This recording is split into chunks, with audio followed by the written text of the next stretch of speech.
demandez peut-être comment ça roule en ce jeudi soir, veille de week-end prolongé.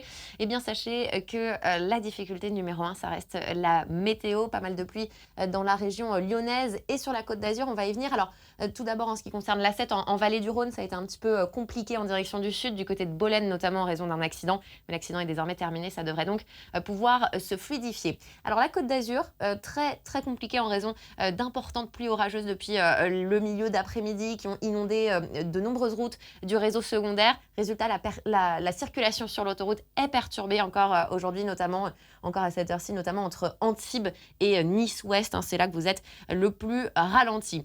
On jette un œil aux prévisions pour les prochaines heures. Normalement, ça devrait quand même s'arranger. D'ici 22 heures, vous le voyez, avec un trafic que l'on prévoit fluide sur la plupart des axes. On jette un œil à l'A9 maintenant, depuis Orange jusqu'à l'Espagne. Pas trop de difficultés. Attention au secteur de Montpellier, simplement sur l'autoroute A709. Il y a quelques perturbations dans cette traversée de Montpellier. Du côté de la 61 entre Toulouse et Narbonne, très peu de difficultés, même si le trafic reste dense. Et dans les prochaines heures, ça devrait vraiment se fluidifier sur l'ensemble de ces axes. Un mot de la météo, on l'a dit, météo assez capricieuse, cette météo automnale peut être difficile pour vous qui circulez tout au long de ce week-end. Et donc, prudence, il faut bien voir et bien être vu. Il faut aussi penser aux distances de sécurité et aux feux de brouillard avant et arrière si vous traversez une nappe de brouillard. Courage à tous et belle route.